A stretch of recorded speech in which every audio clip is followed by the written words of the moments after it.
Assalamualaikum warahmatullahi wabarakatuh.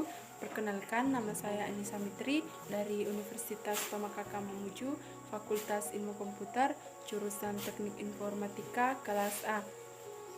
Tujuan saya kali ini membuat video yaitu untuk mempresentasikan makalah saya yang berjudul Struktur Sistem Informasi Manajemen dari mata kuliah Konsep Sistem Informasi yang diampu oleh dosen Muhammad Agus Eskom MM.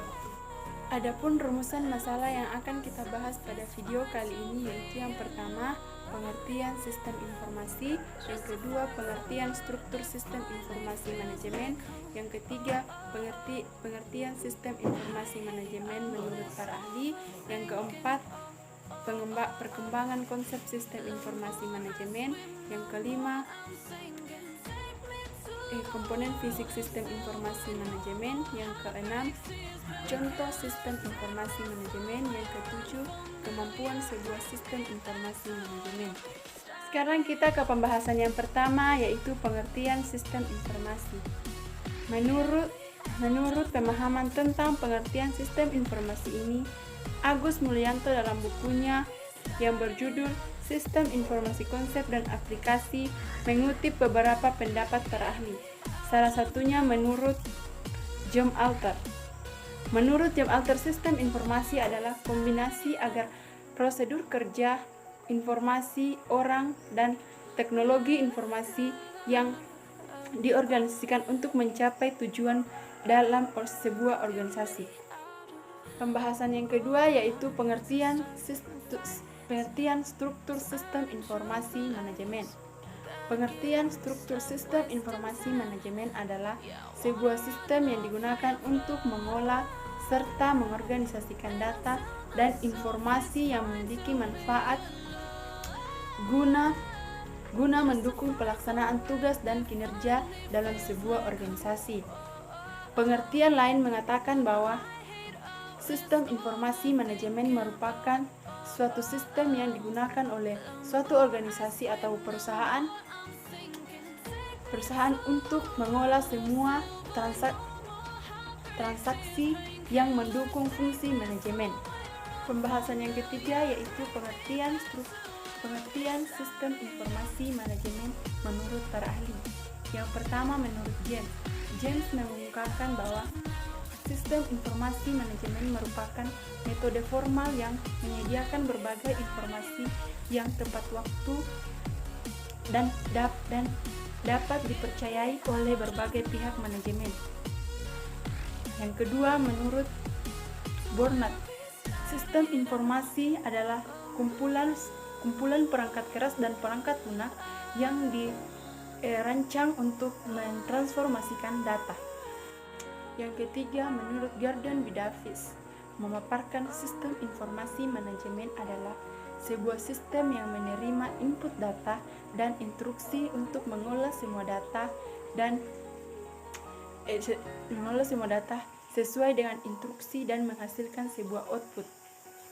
Keempat, menurut Jogianto Hartono, adalah kumpulan dan interaksi sistem-sistem informasi yang bertanggung jawab mengelola data untuk menyediakan informasi yang berguna untuk semua tingkat manajemen di dalam sebuah kegiatan perencanaan dan pengendalian.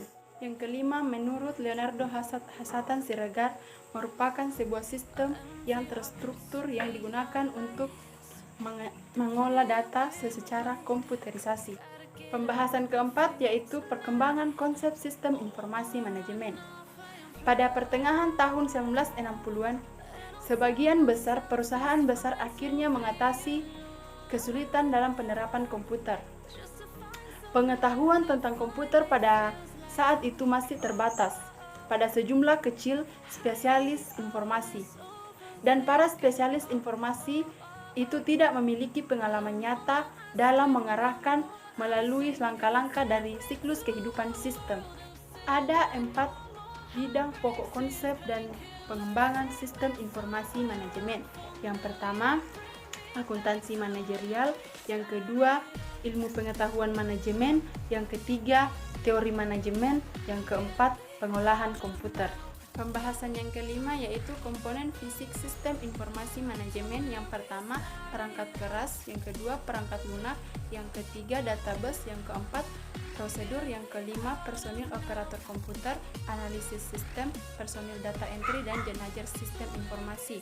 Pembahasan yang keenam yaitu contoh sistem informasi manajemen. Yang pertama, enterprise resource planning, yaitu sistem yang sering digunakan oleh perusahaan besar dalam mengolah manajemen dan melakukan pengawasan yang berinteraksi terhadap unit keuangan. Kedua, supply chain management, ini menjadikan data yang terintegrasi yang terkait dengan manajemen supply bahan baku, pemasokan, produsen, pengecer, hingga konsumen akhir.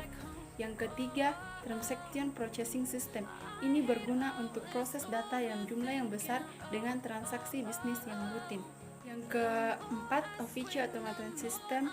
Ini sebagai contoh sistem informasi manajemen yang berguna untuk melancarkan komunikasi antar departemen dalam perusahaan. Yang kelima, informatic management system. Ini berfungsi untuk mendukung spektrum berbagai tugas dalam organisasi. Pembahasan yang ketujuh yaitu kemampuan sebuah sistem informasi manajemen. Sistem informasi manajemen secara khusus memiliki beberapa kemampuan teknis sesuai yang direncanakan baginya. Secara kolektif, kemampuan komputer hanyalah mesin penjumlahan atau kalkulator dengan kapasitas tinggi saja. Sebenarnya, komputer tidak dapat mengerjakan apa-apa. Ia hanya dapat mengerjakan lebih cepat. Adapun kemampuan teknis dalam komputer yaitu pertama, pemrosesan database, pemrosesan data tunggal, pemrosesan data jarak jauh, dan algoritme. Dari uraian di atas dapat disimpulkan bahwa sistem informasi manajemen adalah serangkaian subsistem informasi yang menyeluruh secara rasional terpadu, sehingga menjadikan informasi lewat serangkaian cara guna meningkatkan produktivitas sesuai dengan gaya dan sifat manajer atas dasar kriteria mutu yang telah ditetapkan. Semua kegiatan sistem informasi mempunyai 3 kegiatan utama, yaitu menerima data sebagai masukannya input, kemudian memprosesnya dengan melakukan penghitungan, penggabungan unsur data, dan lain-lain, dan akhirnya memperoleh informasi sebagai keluarannya output. Sekian video dari saya dan saya akhiri. Wassalamualaikum warahmatullahi wabarakatuh dan terima kasih.